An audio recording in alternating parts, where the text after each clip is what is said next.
Okay. Hi, everybody. I'm Ethan Landers. I'm an organizer for the Tech Alliance of Southwest Florida. I'll introduce the two speakers for tonight. So, Brian Zajac, he graduated with a Bachelor's of Fine Arts from Bowling Green State University. He kicked off his career in web design, starting EyeMagination in 2001 and working with big names like the PGA.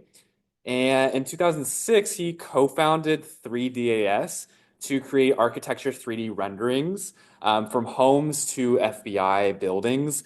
In 2010, he helped launch CGschool, a leading training hub for visualization artists. Today, Brian tackles tough visualization challenges with 3D, AI, and prototyping. His current team is building DIY render web apps for quick conceptual renderings. And yeah, if you want to look more at what he does, you can provide that website link. And then Juan Jordan, hailing from Hokiland and having wandered the wilds of finance for far too long, a recent detour into insurance was obliged. With a passion for problem solving and a couple of cats, he puts the oh no in automation and the bug in the thing you later have to debug, fighting the laws of entropy through recursion subversion ever since the dial tone. Now, please welcome the speakers for tonight. Yeah. I just need you to share your screen. Okay, On just when we get out and then go to the, yeah, Okay. via Zoom. Okay. Yeah, so we can record it.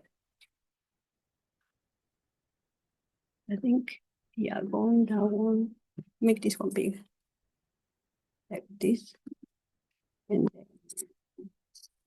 sure, yeah, that would be, I'll do the whole width. I will do the entire screen since you have multiple things.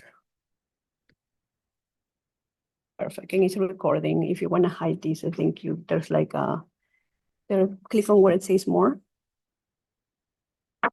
Wait, go up. You can click the OK. Oh. Okay, and then are you okay with that, or you want to hide it? You can hide it too. That's fine. Yeah, okay. There's also like a thing that you click the three dots that says like hide meeting control or something like that. But let me.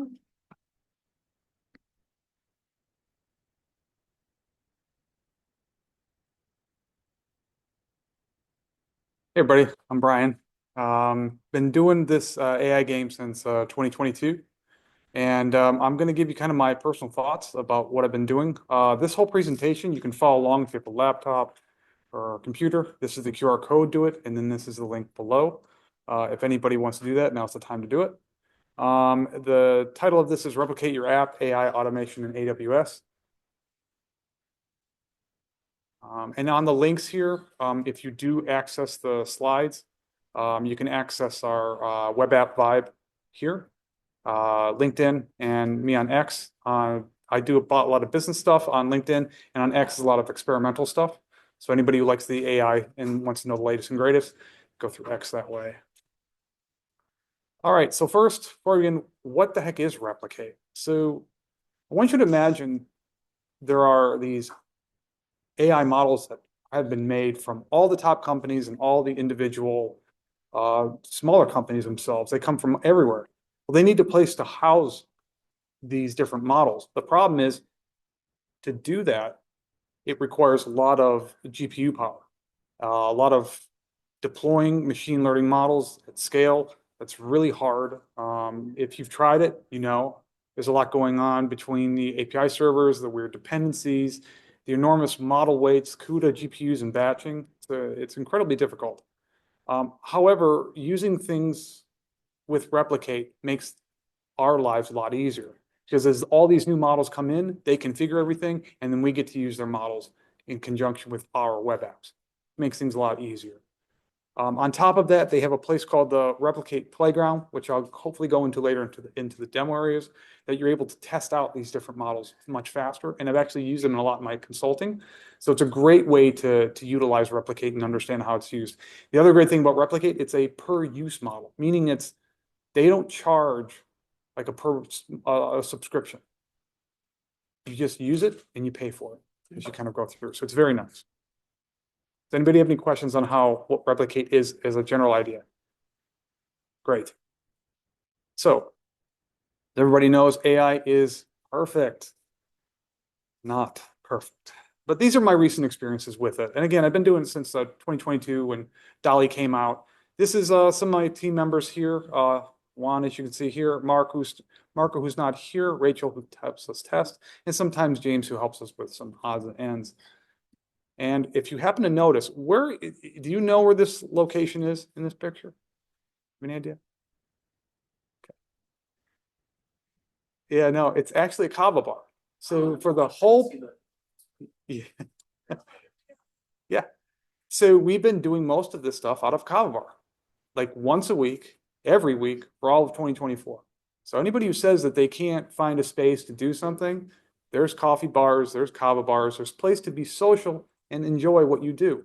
It doesn't all have to be in this kind of stuffed up room and you kind of have to go jam on something that's just not fun with fluorescent lights. Like it should be a fun experience. And so that's kind of what I have done. And I've actually met clients and I've met really interesting artists from these kava bars. So I highly suggest giving it a try sometimes. However you think about kava or kratom is on your own thought process, but it's a great way to socially connect with people who are stressed out or things kind of going on. And it's really right. So let's talk about AI. It's so cool, right? Like it can do so many cool things. Like you see this sketch? I was able to take this sketch and turn it into this.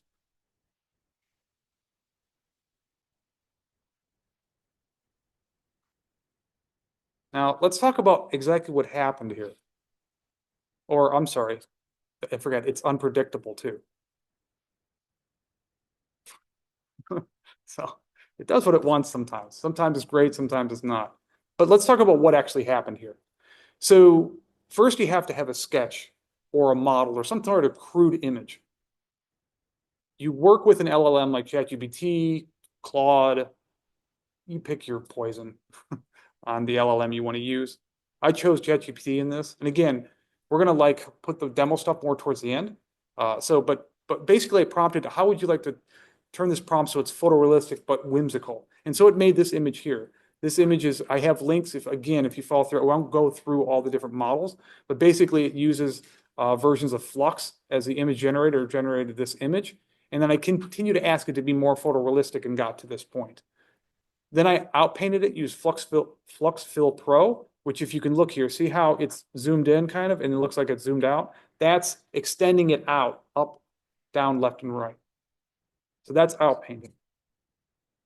Then you creative upscale. A creative upscale means that you're taking kind of a low res image almost, and you're enhancing it creatively, meaning that the definition of the leaves are crisper, the roof tiles are crisper, there's more details into things. It creatively figures it out. It's very cool. And we use Clarity for that. It's also the thing you'd use in your first image of a video sequence. So when you do the image to video, we use Kling to get the image to do this 10-second animation. Now, again, this is not a one-time try. You're trying and kind of gambling each time, you're prompting and you're kind of refining as you kind of go.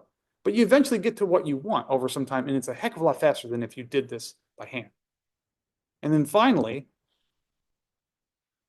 it's with sound. All the sound you're hearing is AI generated. I put no soundtrack into it. So we've literally gone from a sketch to a full-blown video with sound. Now, that's incredible. I mean, if you think about what happened last year till now, none of this was possible. We were basically kind of hearing what Sora does and things like that. This is really happening now. And the best part is they're all open source models. So you can do this locally if you have the GPU power. Good luck on some of the video ones, but if you do, I'll come to your home because I'd love to have that talk about what you've got in your rig.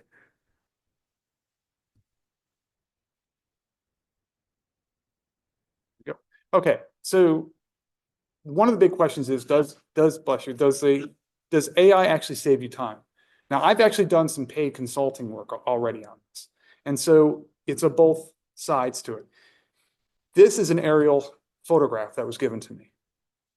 I was able to remove a lot of the elements in the existing building to generate the lawn that you see here. Some of the lines, electrical lines and things like that. And then I was able to put a model on top of it. None of this is in 3D.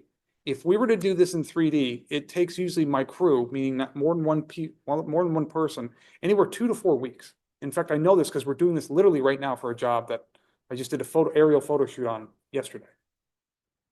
With this, I'm doing this between 2 to 8 hours. Think about that. 2 weeks, 2 hours. For a realtor, they absolutely love me because they used to spend so much money on architects and 3D people like me and kind of putting it all together. And they have these plans and everything. They spend all this money, and then they find out the client who buys into the property doesn't even want the plans. They spend all this money for no reason. So this solves that problem. And that's kind of where I'm going to get at in a bit about what the use cases are. Now, for no, it's not accurate. It's used for idea generation, meaning that you're giving different ideas of what houses could look like based upon the size. But it's not a real house. You can't go to the Board of County Commissioners and go, hey, I'm putting this together, make a permit. And they're going to go, where are the plans? Where's the structure? Where's this actually the real stuff? You can't pull that off. But for the idea of concepts, it's perfect. It's also inconsistent. Like I can't make the same building from multiple angles yet. So if they have that drone image from one angle and they look at a different angle, I can't duplicate that building that you see there. It just won't happen. What if you have the plan? Then everything exactly is done in 3D with 3D renderings. Oh yeah. It'll hand it.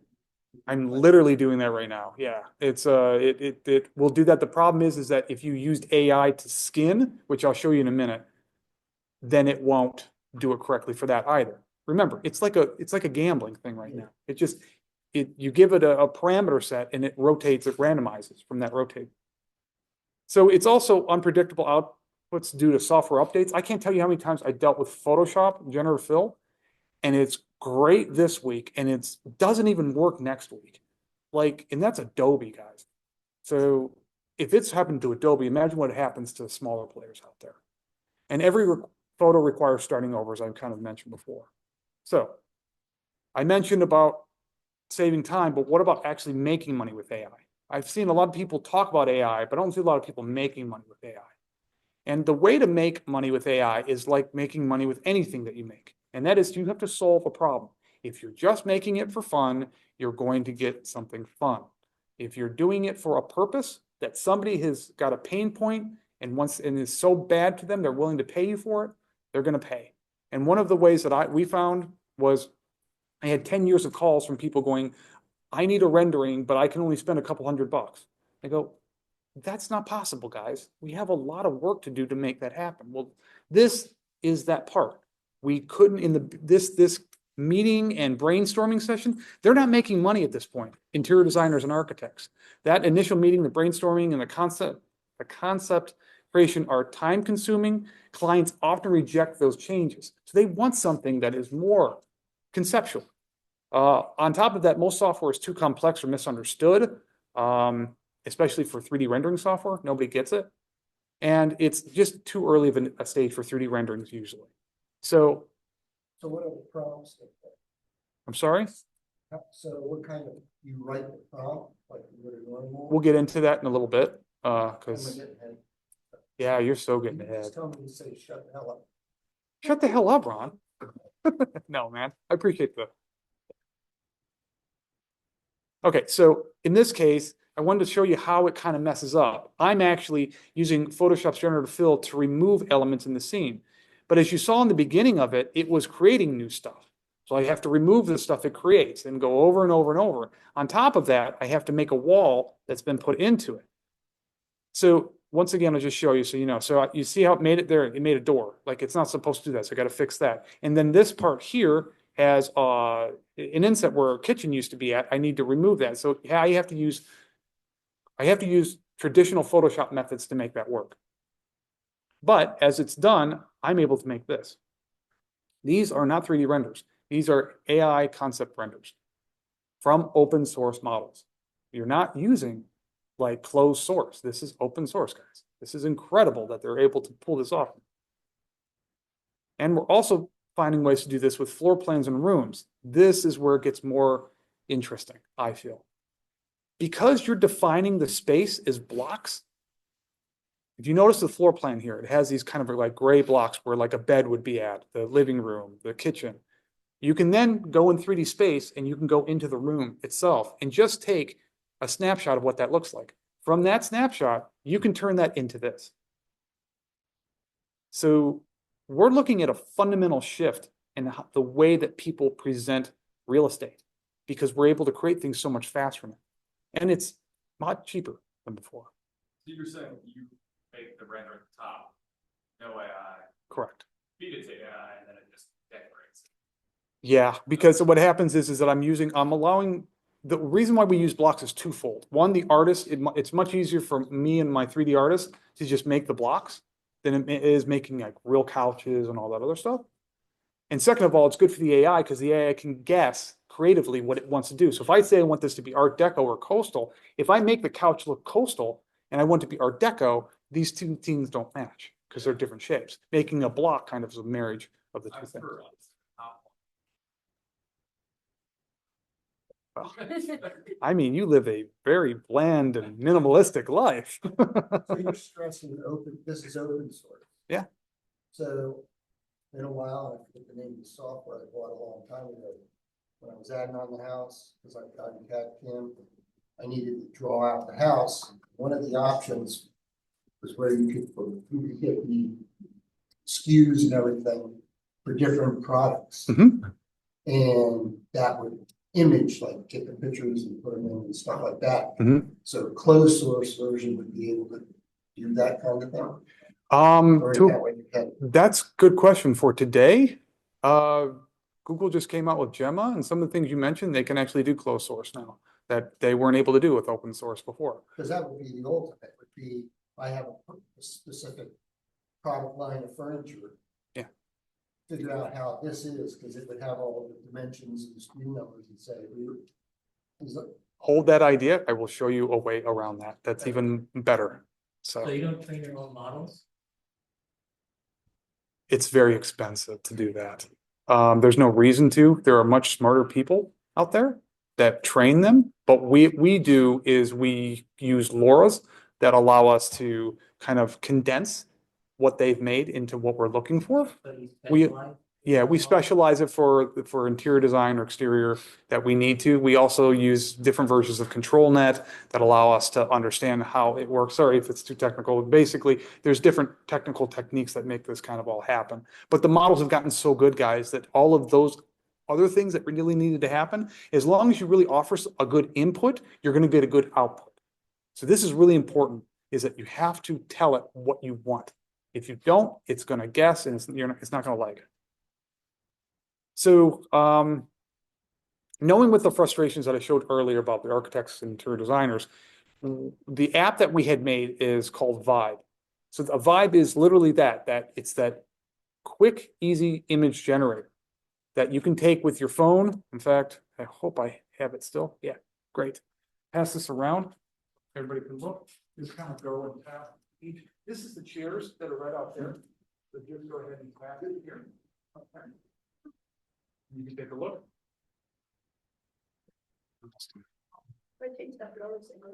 Yeah, because it's based on different styles that you see there.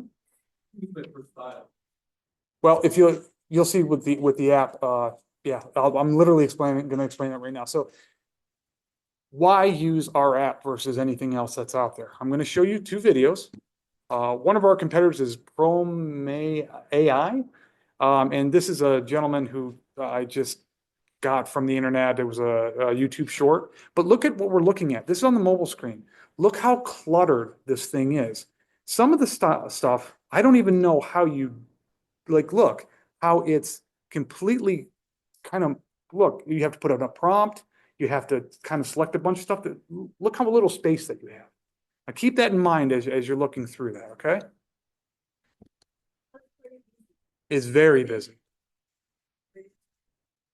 So this is DIY render or Vibe, sorry. You select what you want. Take a photo, choose your style, and let our AI technology help spark your creativity. Try it for free today. That's it. The other one went through a bunch of steps, prompting, style understanding, and you eventually got there, but it's not very intuitive. And a lot of people have complained about this. On top of that, these systems are needing subscriptions. We don't. We charge 50 cents per style, which is absurdly low because we want everybody to use it as a utility. It's made for mobile and desktop. You can just see with the phone, as you see right there. It's easy to use. It delivers results in seconds. And those images can be taken almost anywhere, which is incredible. I mean, the idea that you can take it from here or there, I take it anywhere I go and it works for the most part. Yeah, exactly. I'll do it at the pizza place. Sure. So that's basically what it does. God, go to the next one. There we go. So that's my set. We're on to Juan next. And he's here to explain about agents. I'm just gonna go over basically the decisions we used on our on the Vibe app that you just saw as far as technical backend technical and services that we use. This becomes more important towards the end, but all of these are just components that we basically hope to use in more complicated agentic deployments and installations. So with this current project, we use Actions, GitHub Actions. It's if you're not familiar with it, it's basically just a automation framework from directly integrated into GitHub, which is a code repository. Lets you edit, test, deploy, or build your application, and it's fairly reasonable. It comes with a free to use with any GitHub account. It's pretty basic. You can do this on a bunch of different events, and you basically write your own workflows that can be specific for any one part, or they can be global and just kind of do everything at once. The idea being the events are driven by actions that you would do on the code itself, whether it be pushing, merging, that kind of stuff. The jobs would be anything from linting, testing. You could integrate other AI workflows if you like pre-processors and stuff. And then the runners are the ones that actually do the job of either deploying or they're the actual computers that Microsoft or GitHub offer you to actually do some of the work. The syntax is pretty simple. It's not important. We're not going to go over too much of it here. This is just kind of a basic overview. They're flat file YAML files.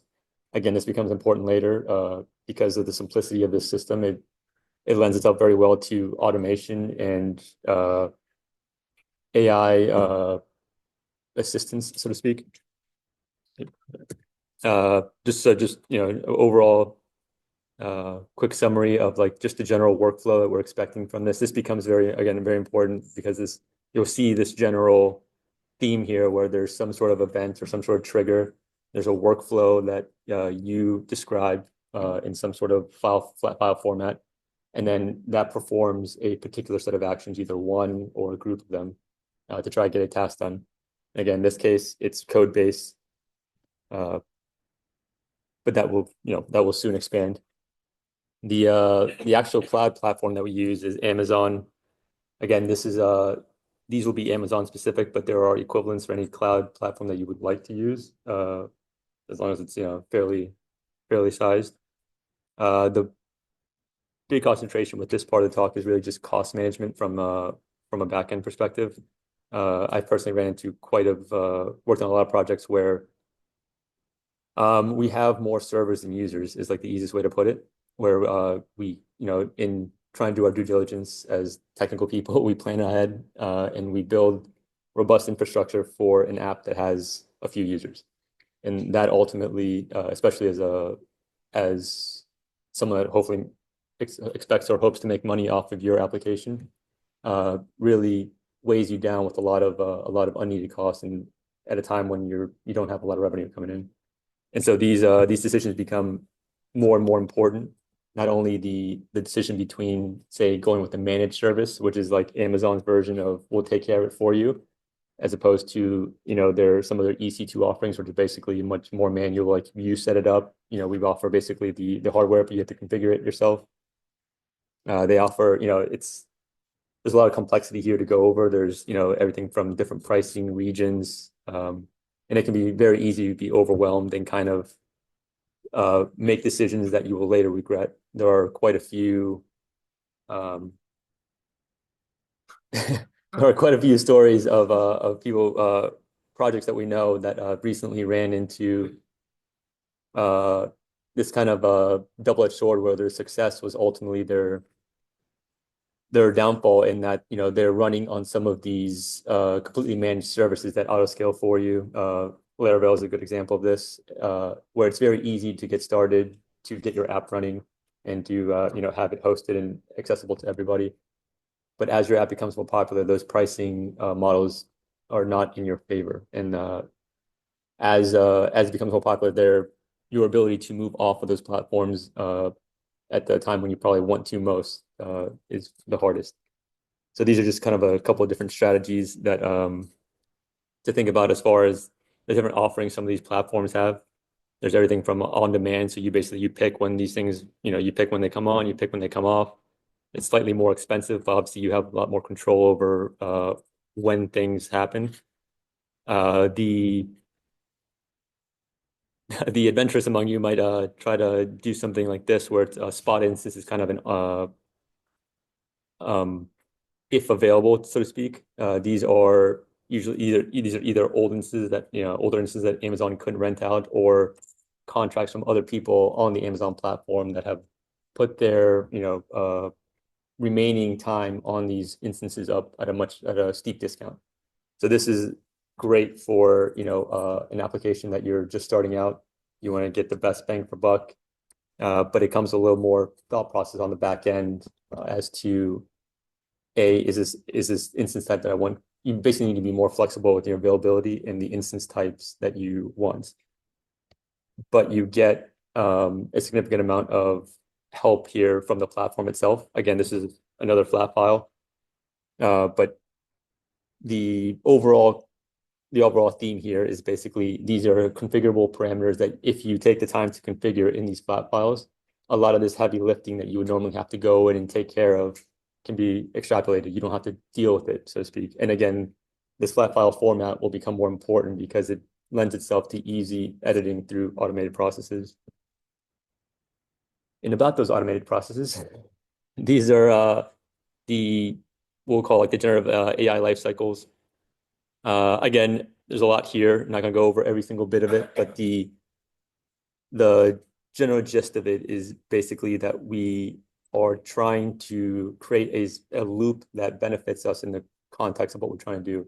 As Brian mentioned, there's a lot of pros and cons and a lot of things to consider when you're doing certain actions. Videos obviously take a lot longer to generate or to respond as far as giving you back your video than say like an image, which again takes a lot more time than a text response would.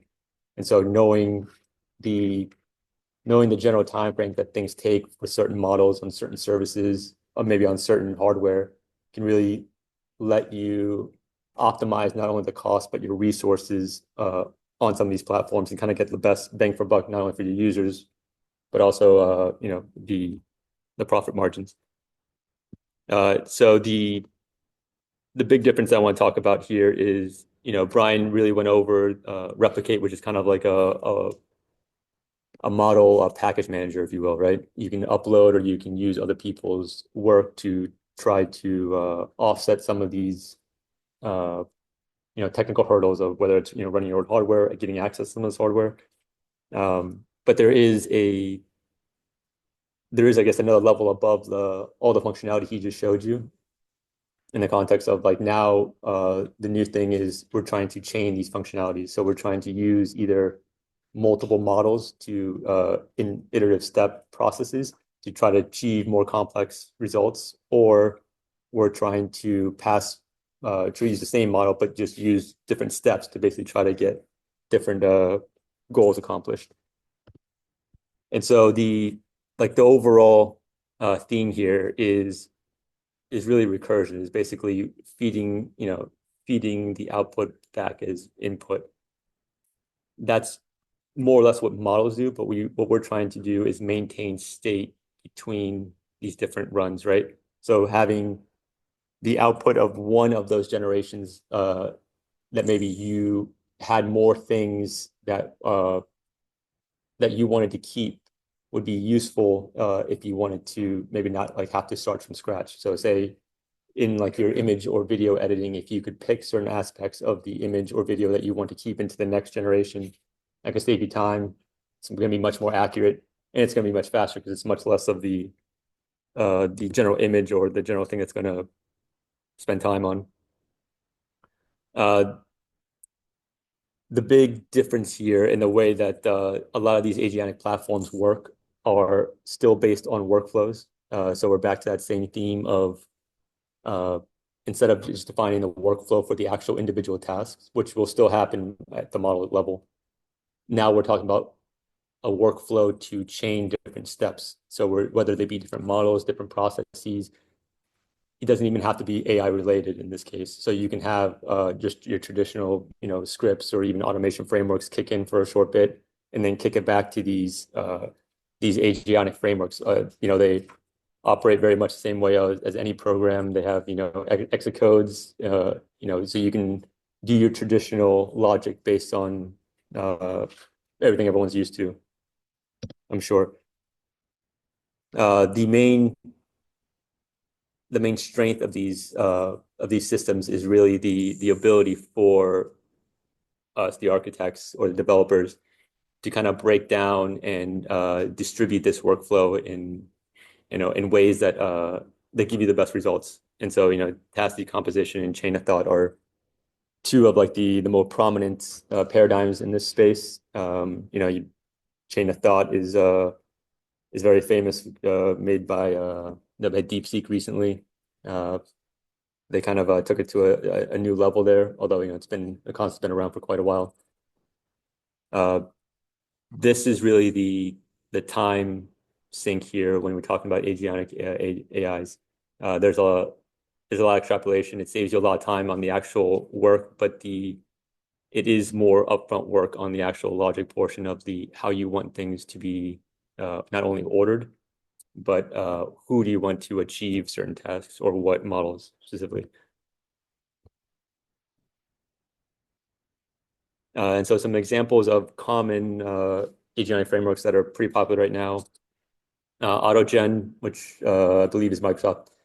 Everything in AI right now is pretty much owned by the big boys. So, Facebook, Google, OpenAI or Microsoft, and then, X to a lesser degree. So AutoGen, it's really Microsoft's answer to something like LangChain and LangGraph, but it's really conversation based. So you can a lot of these new like tech support AI bots and stuff like that. They're using something similar to this, not necessarily AutoGen framework, but something very similar to that framework to basically. Right. The company doing this right now? Yeah, it seems like the ChatGPT right now has this conversational memory. Yes, sorry. So all of these companies have either agentic framework services that they offer through their platforms or like basic building blocks that you can kind of build your own. Like they don't have like the hosted solution, but they'll let you kind of chain different they have like kind of like workflow automators where you can kind of chain different models together and make it easy to kind of output the stuff from their systems onto like their systems, I think. But yeah, it's pretty much all of them at the moment. I was gonna say this is something interesting. Like the guy, but this was like 2 years ago. But he was trying to find a way to improve ChatGPT's like memory because you have a chat and you're talking about a certain topic and you get kind of like as long when you talk to it for a while, it doesn't remember like all the previous details. Definitely. He found a way basically where you had like two OpenAI models and they communicated with each other, and then he made like a language that was like kind of simplified, like Morse code almost, where it's like this like symbol means this word, and it actually worked like really, really well.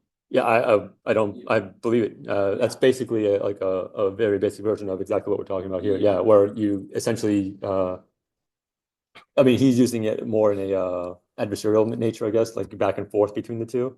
Yeah. But it's essentially the same thing where you are using one agent to either improve or keep going with the same task of another type thing. There's actually a specific name for what it's called, where they designed it. It's also an energy saver where one AI on top of the other, they can switch modes to where it's just a blast. Yeah, They got a name for it. I'm drawing a blank as to I am likewise as well. But yeah, I believe I'm not. Yeah, I know what you're talking about. It starts. I've seen the same thing. You know what I'm talking Yes, about? I do. I can't think what it is. It's like, it sounds like two modems talking to each other. Yeah, but they have a name for it. I can't, it's driving me crazy trying to remember what it is. They'll change it tomorrow. That's a good idea. No, but of all these, and probably the newest one is Crew AI.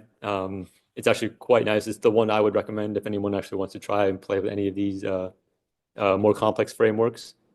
Just Crew.ai. Sorry, I don't have the link there, but yeah, it's they actually have a fairly nice UI. It makes it fairly easy, and even some of the technical bits, the knob turning you have to do on some like LangChain and LangGraph, even AutoGen setups, Crew AI kind of takes care of for you. So yeah, that's the overall presentation. Overall, the main key points. It's this has been a really steep learning experience for us, both of us, I think. Yeah. Um, Thousands of hours. Seriously. No joke. It's once to twice a week in almost all of 2024. Yeah. We've been seeing each other. It's like my wife gets jealous. So Actually should be no shit.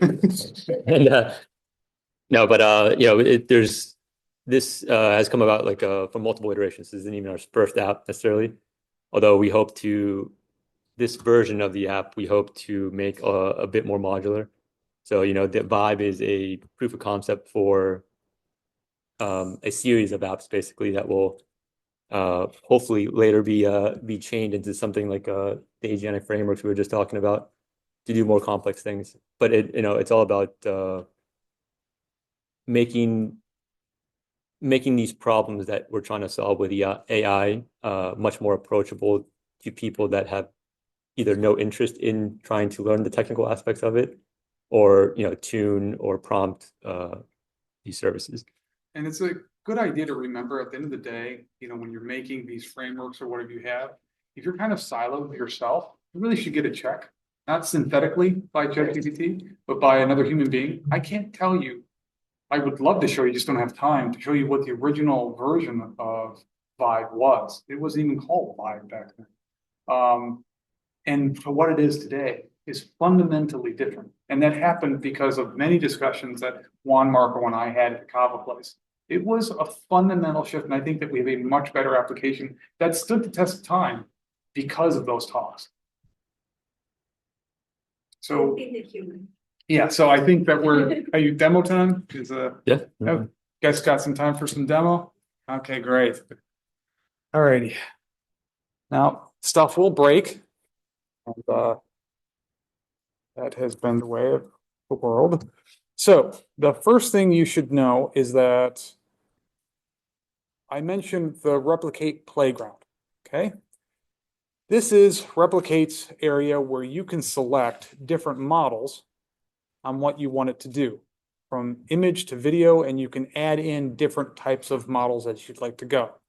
Now, I'm not going to go ahead and start making stuff because you can see there's a lot of parameters that most of you won't understand, and I'm not going to try to go there, but I will show you about how where I could take like an original image like, I don't know, keep going. You can see you have to do a lot of different versions. So like, let's say this one started off from, hope I have it here. Yeah, the bedroom from here. So from this blocked bed, we use clarity in its parameters to make this. Now, to see what parameters we use, you can see here in all of the different settings that we have listed there. We can also say, tweak this, where I can take the same parameters and tweaks it, and it brings it back over this. So if I say tweak, it'll bring that and replace all of these things with that tweaked version.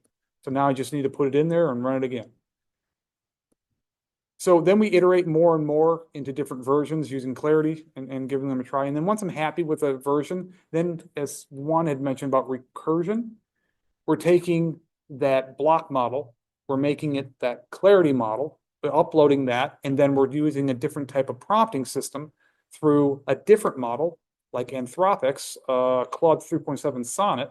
And then I'm asking it the prompt of what it needs to do to be basically play better with the next model, which is going to be Flux Canny. And it will generate different kind of models for it. So I believe this is one of them.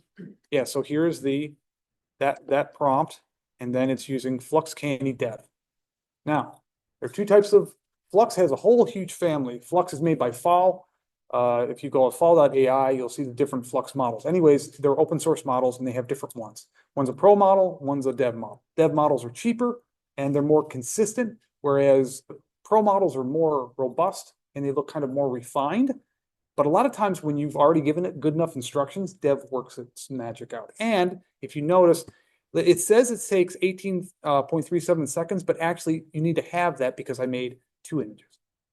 So it's 9 seconds each, which is very little for creating an image out of basically, blocks and from Canny itself. So as you can see, we've gone through, we made different versions of it. This one is the modern bedroom, and you see how it messed up here. And then you see how it made it better here. So this is what happens. I mean, your lighting completely changed. So there's a lot of randomness to it, but the bed is still roughly the same. And I can cycle through each one of them as you can kind of go. So you can see the prompt. And you see it up top here, the prompt, watch it change. So this is the difference between doing my own version of the prompting versus using ChatGPT or Claude or whatever it is and prompting in a way to kind of expand upon what it is. So that's prompt engineering. We kind of keep going and going and going, but that's the basic gist with using the replicate dev model. And again, you can do the same thing when you've got different settings for, like, say, I think I have, there's so many of them. Let's see if it's on here. Imagen. See, so like, for example, some of them, like Imagen, will only have a prompt. You can't upload images to it. So it redoes all of the different settings. So this is made for more of text to image, where instead of image to image. And then, for example, Juan, which is one of the latest ones, this will change it into a video. So we'll have different settings like number of frames, how big it should be, how many frames per second, so on and so forth. So it's a lot of stuff where you play around, but what Replicate Dev does 2 things really well. First, it's cost per usage model, meaning that you pay for just using the model that time, not a subscription fee. So you pay for what you need. Second thing is that you can make a lot of versions very quickly. If I click run model, and I can run in multiple versions of that model. And I can switch between different models very fast. And that's why you see all of these versions. It's because I'm able to make a lot very quickly so that when I work with clients, they can see it right on site. And by the way, that I do a consultation that's roughly 2 hours to kind of intro it. And I'm doing this whole thing with them right there. It's from this. Yes, they see what I'm seeing. I'm literally doing it from nothing to this. And they're just like floored, because nobody else I know does this, and it's really interesting to kind of pull it off. And so I wasn't able to do this stuff without Juan's help in kind of collaborating together. So that's kind of the gist between the playground, using like a chat bot to make a longer prompt. And then this is, if you want to use it individually, a model itself, this is like FluxFill Pro. So this is the one where you kind of have to paint. It's called in-painting, where you paint the area you want changed out. Like, let's say you have a dog in the middle of your scene, and you want to change it to a cat. You just, highlight that area. You say, I want to change this from a dog to cat. FluxFill Pro will do stuff like that. So I think it actually shows it here. So Kill Bill Volume 1, there's the mask that's being used, and it calls it FluxFill. So you see, instead of Kill Bill, they change this and it says Flux Bill. So it does text, it does images, it'll swap whatever pretty much you want, but it is stubborn too. It will definitely do stuff that you don't want it to do. Like, for example, in my world, in architecture, it hates roofs. roofs look awful with fills. It's very strange. But yet another model that I use, phenomenal. And that's the thing. You don't know until you try it. And that's the one thing you have to do. You have to just keep trying. The other thing, and I think this is very cool, I keep up to date with all my models through this site. It's hype.replicate.dev. This site is awesome.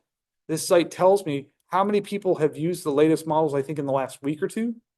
And I kind of look and see, okay, well, what's the top guy making? And then this one is making AI girls, of course. Of course. Because why not? Why do I have to show them? It's, I swear, I should have just gone with Gemma. I know what Gemma is. Turtle Skittles. I'm so sorry if any children just saw that. Let's go on to the next one. So is the third model going to be around the world because you just did sex? Yeah. I wanted to show you here. Remember that original thing where I showed the video from Sketch? So this is what I was using with ChatGPT at the time that I was doing it. So I would say, okay, here's my sketch. Describe this image. You would describe it. Then I would say, okay, turn the prompt so it's photorealistic and whimsical. And it does. And it gives a positive, negative prompt. And I said, well, basically it looks like this, which is okay. But I'm looking for something more photorealistic. And then it enhances the prompt. And then I get kind of what I'm looking for. But then I say certain things that are incorrect on it. And then it will enhance that prompt more and more. And I keep working with it back and forth and back and forth. And now it's got the image I'm looking for as I go through what I do. Then I say, okay, let's turn this into a 5 or 10 second video. Then it tells me a kind of script to run here. So isn't that pushing it to use chat to write the prompt? it is a good input saying what you want to give it, along with an image saying what you want it to do is all you need to give it a good input these days. So it's very cool. Yeah, John.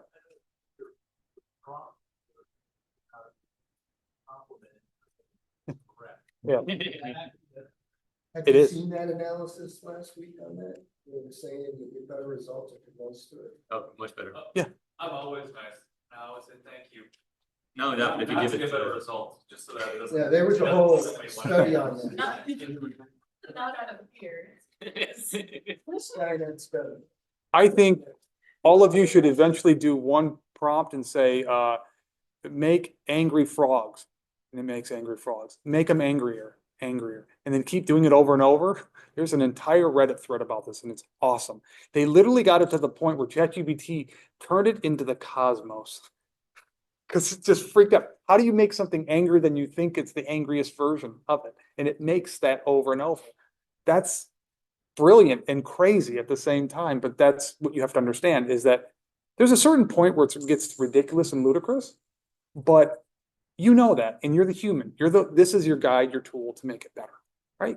So, that's kind of what I'm showing you here. And then it gives me some of the technical notes and stuff that I've been looking for, some of the adjustments I should be making, stuff like that. So it's not just like I'm copy, paste. I'm copy, learning, understanding, pasting, which, by the way, I feel is the new type of learning out there. Because when you get lectured like I'm doing right now, all of you are going to remember about 10%. However, if you do this yourself, you're going to remember about 50% of what you learned. And if you do what I just did, I'm going to remember about 90% of what I did. So remember that you're not cheating, you're learning and retaining. See, I feel like when it comes to technical stuff, like, I use ChatGPT and Copilot for work all the time, but I always feel like it's not perfect. So I always have this thing that is like, it reminds me of my dad when I was a kid, that it would be like, I will help you to do your homework, but I'm not gonna do the homework. Because like through the tweaking and through all this stuff, you actually get to understand much more the problem, and then you get to recognize like what is doing right and what is doing wrong. Yes. So you, at the end of the day, you actually learn. Yes. And I think you just become a person who converses better too. Because, when you're saying something that doesn't agree with it, like one of my best ones is meta.ai. You ever use that to just make image generation? It's awesome because as you're typing, you're like, you know what? Have you ever used it? Has anybody used it? Awesome. Yes. Meta.ai. It just, it's Facebook's AI. Okay, watch. So generate image of, come on. Oh, I have to log in. Yeah, yeah. Ah, every time. Great. I really hope it doesn't show my credentials. There we go. Okay. Generate image of and yeah, whatever. You guys have fun. That's funny. I love it. It's not doing it now. I see. I told you something always fails on me during demos, but right as you do this, it literally will make the image and on the fly of what it looks like Yeah. as you type. It's brilliant if it works. I think it's speed based. Yeah, I think you're right. I think it's the Wi-Fi connection. Anyways, okay. So for all of you who want to try Vibe, it is 3as.com/Vibe. We have access to use it for free right now because we want feedback for it. And this is how you would do it. You just copy the numbers here. You go into Vibe. And I told you that it's easy to use. This is all you do. Well, it's already in design, of course, because I already did it. So yeah, what it does is actually, I'll show you what the, no, I'm going to do the, how do I understand? Why? Because I need to show them the demo. Okay. If you have a customer. His wife. Sorry. Good. Okay, so I'll just check. Okay. The click start. This is all you put in. And let me get that number. Copy me one more time. So I just put in the test card number. You don't have, I mean, if you go to purchase it or whatever, you would obviously have your own. So that's unique. That's it. There's no login. There's no password. You go in, put in your credit card. You have your email address simply because we need to send you the files if you want it to be emailed to yourself. And you're off to the races, man. Yeah, but the actual. Yeah. That you use. Yeah. I mean, if you don't care about your email, then go for it. All right. Who wants to make? What do you want to make? I just put up a bed. Tell me the style you want. What? Just okay. How about a jungle theme? No. How about picking one of them? They're on the list. Okay, guys. Somebody say something. What? Modern on Okay, rustic. I heard. Yeah. Modern. Okay. Biophilic. Anything else? What is it? Coastal. Okay. And I'll do glam just for the heck of it. Yeah, that would be good. So as you can see, it's generating the styles right now. Your phone acts the exact same way. You go and you take the picture and it's going to go right to this. It's just this. And it will take, because I did what, about 6 of them? There we go. We already have first one ready. How long did that take, guys? Yeah, if. You spent $2.50. I know, it's breaking the bank, right? Yeah, by the way, renovations, so everybody knows, usually I talk to enough people, they start about 10,000 and go more. So there you go, it's all done. So there's your original image. There is rustic, modern, biophilic with leaves and stuff. It's per image, basically. So we picked, if I picked like 2 coastal, it would be $1. And then coastal, and then glam. Once you're done, just download them. I'll continue, and then or I'll email them to myself. And then I just check out. And then I'll be done. That's it. Get in, get out, get done. So imagine if you did this in real time. You're a realtor trying to figure out fixer-upper. You now can go to the client, to that house with the potential client. You can take these pictures and say, you don't like this? Well, it could be this. Click, click, click, done, done, done. Oh, really? I didn't know that. And now you become the hero. Architects love this because they don't have to rely on interior designers as much. Interior designers like this because they get jobs, because they're able to generate things much quicker. Because usually when they do it, they have to spend an incredible amount of time figuring out styles and everything else. This just gets the idea across so they can move on to the next step with the client without paying a lot of money and spending a lot of time. I've had quite enough number of inquiries from estimators for renovation estimators and renovation people themselves. They love to use this app for this, and they use our my consulting along with that to kind of refine things, as I showed you in previous stuff. But all that stuff is good. Now you compare that with something like what's out there, like this, which, if you can see, not exactly the most mobile friendly. We will have exteriors soon, right? But yeah, The part that is most impressive. I mean, obviously here you are like uploading files, so yeah, the things that you have, but like what I really like when you showed me was when we were at the pizza place in there and you just took a picture of the benches and you turn it into something pretty on the fly from your phone. Yeah. And that's very nice to see. this stuff is really hard to do that. These are typical sites that you see out there right now. First of all, they always do this. They always have a demo, then they have something that goes forever and ever and ever. Exactly. You're talking about, and look, they're always a subscription at the end. Oh, by the way, it's only, just a little thing. And we're going to keep your credit card for as long as possible. Not us. You check in, you check out, you're done. And so, God, come. This user that's sign in and you can still go. I know. You can resume a session from Yeah. like one device to another. So we basically have 24 hours set. So basically from the last generation, you get 24 hours of like time to live for your session. And then we auto check you out if you haven't checked out already. Yeah, there was a, But you just want to it would be annoying if if I do want to use this every day, I have to put in my credit card information every single day. And that's the modular aspect of these applications. So this is like the get in, get out version of this application. There's a kind of like an editor, so to speak, that's a little more intuitive, and it has, it will have a traditional login, you'll have storage, you'll have the ability to go in. But it's just that we've heard so many people bark about the same exact problems over and over, and these things are tackled in our app.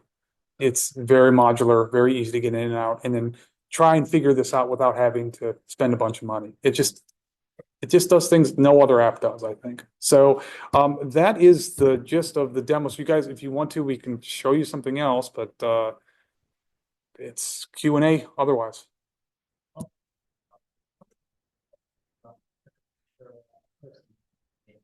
Would the AI turn that person to like a sculpture or a piece of furniture? Yeah.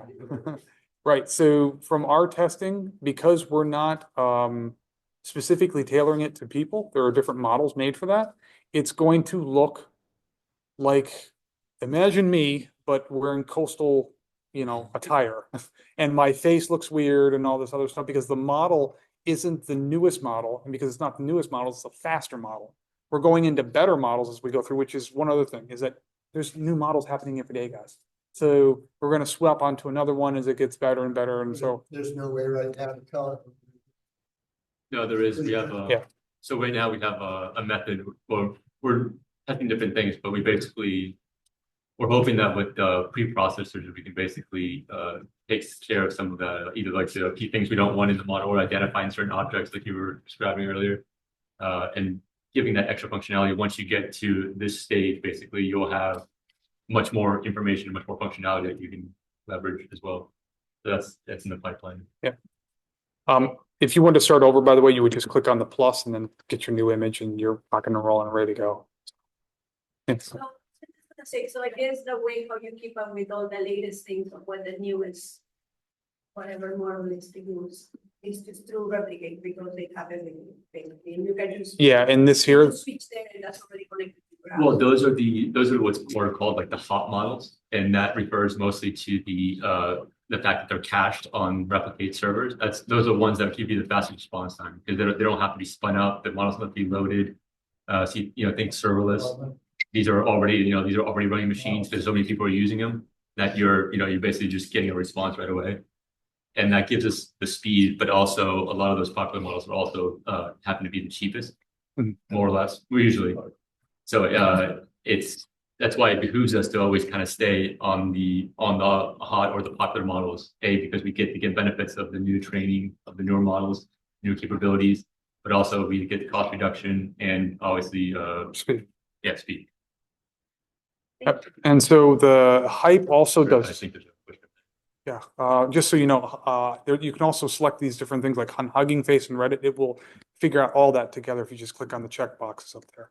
So I'm sorry. What? Oh, yeah, I was just kind of curious and stuff with the model. Has there any like weird stuff that you run into with like generations or like issues? Yeah. Just, like, you know how like you know when you try to get like some like an AI generated image and stuff, and if there's spelling on it, it like can't spell for its life. Right. Yeah. So I'll give you one that was pretty famous when we were testing it. I had a interior designer who had a interior that she had made, and she had kind of pinkish looking walls. That for some reason the model I was showing her and testing her out turned it into nipple wallpaper. Yeah. Try to Their first time meeting, by the way. Yeah, first time meeting. Yeah. And I go, you know, I don't really run perv models, but I don't know how this happened.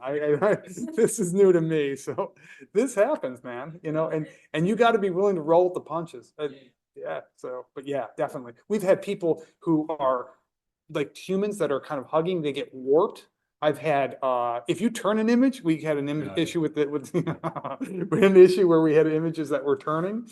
And if you turned the image before it's processed or before it's been processed, like you upload an image, it orients it to the 90 degrees. Man, you see it's stuff out of nightmares you see because it's been turned and the model is like, wait a second, nothing like this exists. It invents a bunch of stuff. And I had like, I think a chair turn into a little boy, like in a very disfigured way. And I was like, we need to change this immediately. Yeah. Yeah. But that's what happens when you do this stuff for thousands of hours. You have to really kind of like love to do it and stuff. So yeah. But yeah, that's the basic gist of our presentation. Yeah.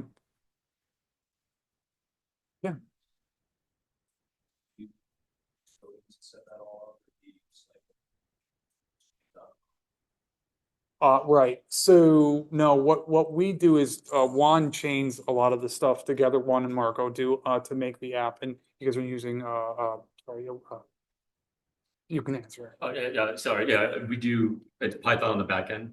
And the back end handles most of the heavy lifting just because with any kind of media, you know, we're still children of latency. So, you know, any of these large images, you know, they take a while, especially on slower connections. So we like to all the processing is basically done, you know, off device, so to speak.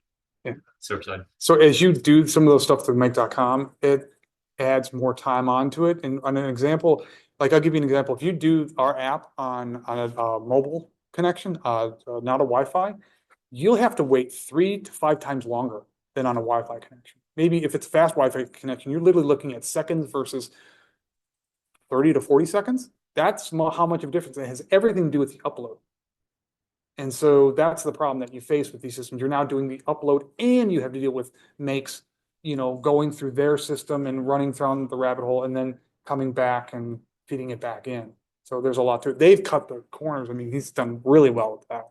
Yeah, you have to be conscious about like as just building these things out like as just a straight workflow. Your users will be waiting for quite a long time. You gotta do some tips and tricks to kind of get things started as soon as possible. Yeah. I dare you to find an app that's as fast as ours. I really do. I haven't seen one. So. I mean, it's probably faster, but it produces work. Yeah, I mean, but remember, it's the whole app is called Vibe, which gives you an idea of what that is. So you don't know what style you want in a room or maybe orientation, or if it's going to be virtual staging, what that furniture could look like in the space. All of that's answered there. And the whole gist of it wasn't to make it look perfect. It was to give it the idea of what it could be so that you can have a further conversation. We don't want to replace people's jobs. We want to augment them with tools that will help get the initial stages out and done without having somebody do a lot of heavy lifting. Yeah, I was just making a joke. Oh. You just return the exact same image back to them. Yeah, they would. Thanks. Sorry. No, it is very fast. Thanks. If again, I'll put the slide on here if anybody wants to see any of this stuff.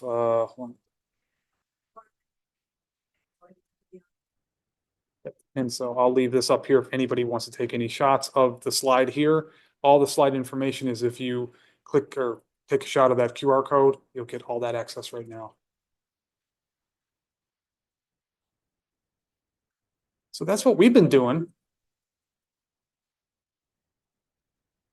How do you pronounce it? 3DAS or 3 dots? Yes. Whatever you want. We've been called the German name for many, many years now. But a 3DAS has been what it started. It actually starts in, it means 3D architectural solutions, and just kind of compress that down. So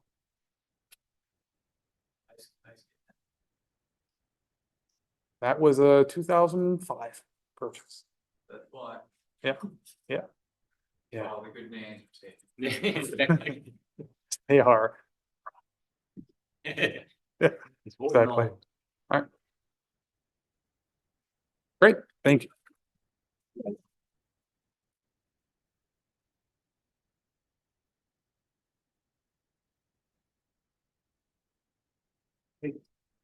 All right, so you guys are welcome to converse amongst yourself, but we typically head over to Downtown House Pizza after this, which you were welcome to join us for.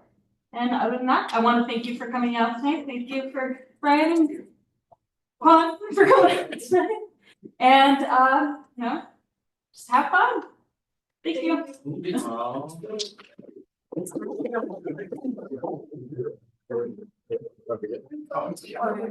Thank you.